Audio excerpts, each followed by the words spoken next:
Hi, my name is Samantha Bellantoni here with the A Game, and I'm here with Shane Willis, who is a sports analyst for Bally Sports for the Carolina Hurricanes. How are you doing today, Shane? Great, thanks for having me. Of course, thank you for having us. So, how did you get into sports broadcasting? What was kind of the passion behind that?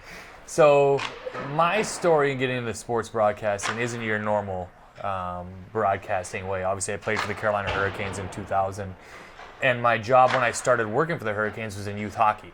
Now, during some of the off years for the Carolina Hurricanes of missing the playoffs, our local in-house Canes Vision staff came to me one summer and said, would you be able to go on camera? And I said, well, go on camera and do what type of thing? And they're like, we just need content for the web. It's going to be a long summer. We want to stay in touch with our fans. So I started out with little things like some of our carnivals, interviewing kids on cotton candy, which they like best, what it was made of, all those funny things. Then I went on to go to the state fair and I interviewed people there, had fun on rides, just making kind of the goofy videos you see on social media now. So something that every kid is getting involved in now. The upcoming season, one of our new hosts at the desk was very new to the game and new to the sport of hockey. And after the season started, the team in Bally Sports came to me and asked, they're like, would you be willing to go sit at the desk and pre and post game shows? And again, as an ex-player, I'm sitting there, well, I know everything about hockey. I can talk hockey. That'll probably be easy. Now, knowing everyone who's involved in this now and what you go to school for, it is not easy. You become very nervous. So my first time sitting at the desk, that's really how I got started in broadcasting. They asked if I could go kind of assist her and be part of the show. And you know, since then it's kind of just taken off and ran. I'm getting more and more opportunities to do more things in game, go between the benches, you know, cover for Tripp if there's an illness or when he was out to do full color broadcasting. So my path wasn't the normal way, if you will, and going through college for it, but it's obviously an exciting career. Yeah, how was that first time doing the pre and post game shows? Was it nerve-wracking? Well, for me, one of the most interesting parts was learning everything behind the scenes of what the guys are doing in the truck, what your director doing, what your producer doing to help you prepare for a show. So seeing all those things was very interesting to me. You know, getting our document, our layout of kind of how the show is going to progress. They were asking me for different ideas of what I wanted to talk about. But I thought, again, thinking it was going to be easy sitting down at the desk until they're like counting down to you're about to be on live television, your nerves get everything tightened up. But we made it through the first couple. I was nervous. I think I was very stiff. But I think that's natural for people. I think the first time you're on camera, everyone's very stoic and statue-like. But what you want to do with your fans and what Bally's worked with me and talking to me, you're interacting with the fans. You want to be engaged with the camera. You want to be loose and allow the conversation to go where you want it to go and don't feel it has to be so scripted because it's a live show.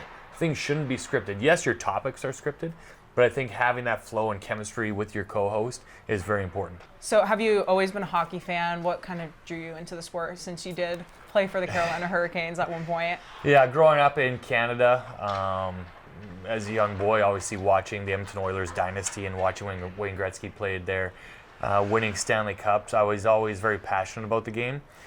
And I think everyone has dreams of playing the NHL, and it wasn't until I was probably 14 or 15 when I started playing at a very high level of hockey that I kind of realized maybe I had a chance and really wanted to chase that dream. So the passion continues to grow as I got older. Obviously getting drafted, you get a step closer and you continue to work hard at it. But I think it's always a dream until the first night you step on the ice and feel the energy of the crowd, playing your first game. And then, you know, the hardest part is after when you transition, I think, out of your career. And a lot of guys, some guys go the college route. I didn't go the college route. I came out of high school.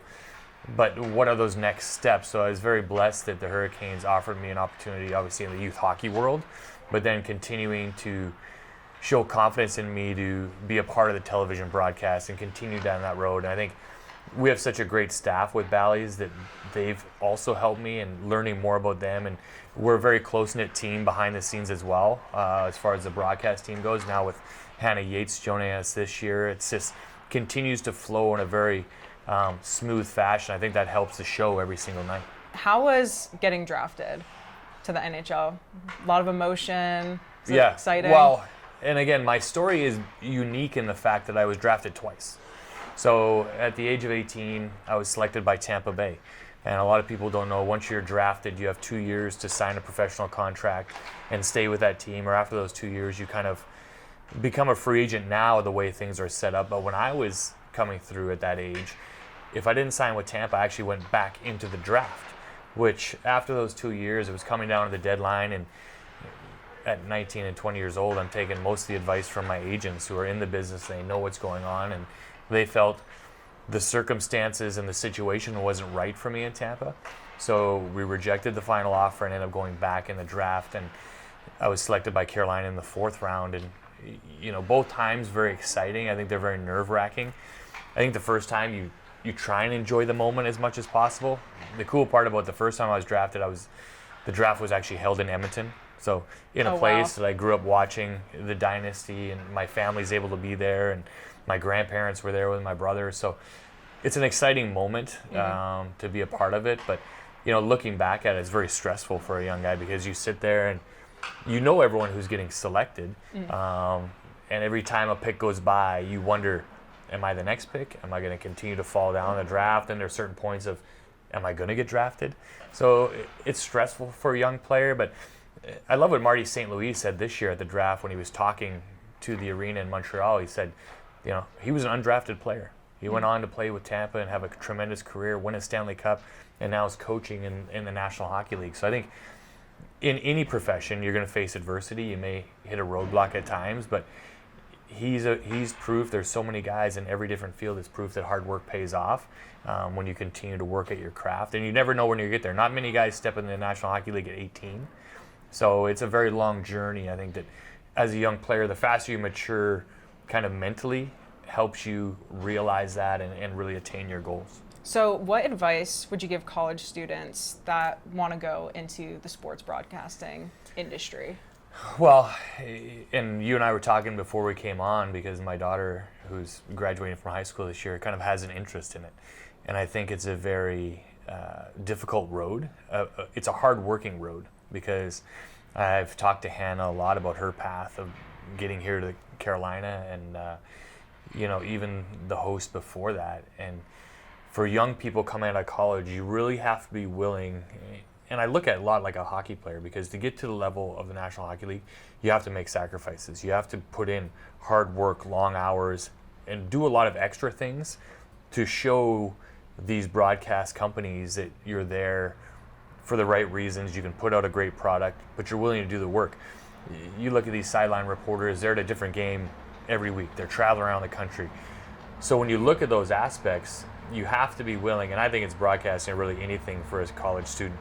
You have to be sacrificing, I'm going to the football game this weekend, or that fraternity party, or I need to put in 3 more hours in front of the camera and honing my craft. And I think that's very important for young people, that sacrifice is there, and depending on how far you want to take it, putting in that hard work is so important. How do you think the hockey season's looking so far? What are your predictions for the season? Do you think the Canes are going to have another shot at the Stanley Cup this year? Well, that's an easy question, because yes, I do think they will. I think they went out in this offseason and added some key pieces. You look at Brent Burns, you look at Paul Stastny, who's in the lineup right now. Max Pacioretty was a big loss before training camp with the Achilles injury. But I think they have all the pieces and a very good start to the season to make that run. I think everyone, as a fan, always looks at this team and they're like, why aren't they doing better? We're kind of always the glass is half full as a fan, as a sports fan, because you want to be the best. But I think the best part about the Hurricanes, and they showed it in their last game, they're down 3-0. But this team has the character inside that room to never quit. When you talk about hard work, it's always there from the first period. But they continue to push, and they never give up on any game, no matter what the score is. They come back and tie that game in the third period, unfortunately losing in overtime. But those points in overtime that they get won are so key long term. So they're so well coached. I played with Rod Brindamore and Tim Gleason and Jeff Daniels. So I know what's inside that room and the belief they have, and I think that's very important to a team. You're going to have your ups and downs. I always tell people, no one in the National Hockey League is going 82-0. Teams are going to go on hot streaks. The New Jersey Devils being a perfect example right now, winning 12 in a row. But they might hit a bump in the road and lose 6 in a row. So the game is so close, and the parity is so close each and every night. I think the determination, the hard work, and the skill of this team will continue to keep them at the top. But you and I know and watch the game when the playoffs start, everything's at zero. You have to remain healthy. You kind of have to heat up at the right time, because the Canes lost last year to the New York Rangers, but they were playing very well. You give some credit to the Rangers goaltender, but the Hurricanes sticks to me just went cold. They just couldn't score. They definitely didn't lose that series because they weren't the better team. They just didn't score enough to win in that final game, and the Rangers were able to do it and move on. The Rangers lost the next round, but I think the Hurricanes will be in the conversation again at the end of the season. I think they will too, especially because they always come back. It seems like that. Like you said before, there's no quit in this team. They never say die attitude. I mean, lives so strong in the room. They have great leaders. You look at the young players who continue to get better in Svechnikov and Necas. Sebastian Aho is always going to be an all-star. But you need to find a little bit of that depth scoring. Jordan Stahl's line got hot for a little while there. But I think guys like Seth Jarvis and Kotkaniemi still haven't got rolling yet this season. They have so much skill, but they just haven't been able to kind of click yet on all cylinders to find. But you get all those pieces, that's exactly what you need to win the Stanley Cup. You need every piece of the puzzle moving together. And when a team does win the Stanley Cup, that's exactly what's happening. And we saw it in 2006 when this team did it, when Rod Brind'Amour hoisted the cup. Everything was moving together and the team was rolling along. I definitely think they have a fair shot at it this year, hoping they can bring back the Stanley Cup to Raleigh. Yeah, well, we need another party here. We definitely do, because I wasn't here for it, so I want to experience it. What is your favorite memory with the Hurricanes in the season, or just in general, since you did play for them? Yeah, I mean, as a player, I think I have to go back to, obviously, the first game here, first regular season game in front of the crowd. I was able to score that night against the Caps. So there's certain memories in your first year you'll never forget. Obviously, your teammates we talk about hockey players all the time, and people talk about how close they are, but you stay connected as a family for the rest of your life. Seeing the guys around here, working with Tripp, seeing Rod every day and talking about things. But this year, there's been a couple great moments, I think. You look at, Svech getting 2 hat tricks against the same team. You look at the young Sternett and Kochetkov and what he's been able to do. As we tape this here today, it was just announced he signed a 4-year extension to stay on with his team. The future for that young man is so bright. But to me, I go back to the fan base and what this team does every night here. I think it's hard to pick a great moment so far this year because this team's been on the road for so long. And even tonight, as they face Arizona, then they're going to jump right back on the plane Thanksgiving night, go to Boston on a home and home with Boston, come home, play Saturday against Calgary. So it's been a tough schedule for this team so far, but I think the moments that I think are the best are seeing how close they continue to come on the road. And it's just a matter of time, late in November, late in December, where there's some massive stretches here at home that where they sit now, right, in second place, can only get better because of those home games and how they play here at home. I think, especially with them being on the road all the time, it builds that chemistry, and that shows on the ice. Yeah. And people look at the fair trip all the time. They're like, oh, they get, the shaft early in the season. They got to go. I'm like, that's great for a team, right? The hard part about that trip, and Rod mentioned it, was so many days between games. As a player, you want to get into the rhythm, play a game, take a day off, play again, and just roll through. They had 2 days off, then some more travel. Like, it was too drawn out.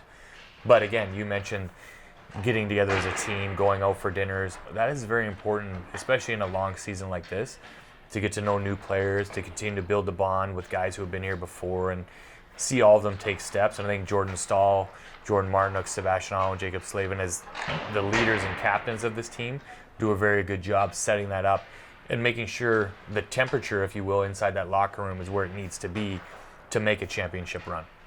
Last question. For the game tonight against the Arizona Coyotes, what are your predictions for that game, since they are last in the division right now? But yes. What do you think is going to happen? Well, any score predictions? As I talked about the parity in the league, you never overlook a team in this league, because Arizona was actually out east a little over a week ago and playing very well, beating some teams up in the New York area when they were there. And so I think you look at Arizona's young talent, they have a ton of it. Now, they have a young goaltender who can still try to solidify himself, but where I think the Hurricanes And where if I was Arizona, I'd be like, I wish that wouldn't have happened, because the Hurricanes play a very good third period in Winnipeg, come back from 3-0 to tie it, and then lose in overtime, which puts a little more fuel in your fire, if you will, knowing when Arizona's sitting, Carolina's coming home, they're a little bit pissed off. The crowd's going to be rocking. It's Thanksgiving. This building's going to be packed.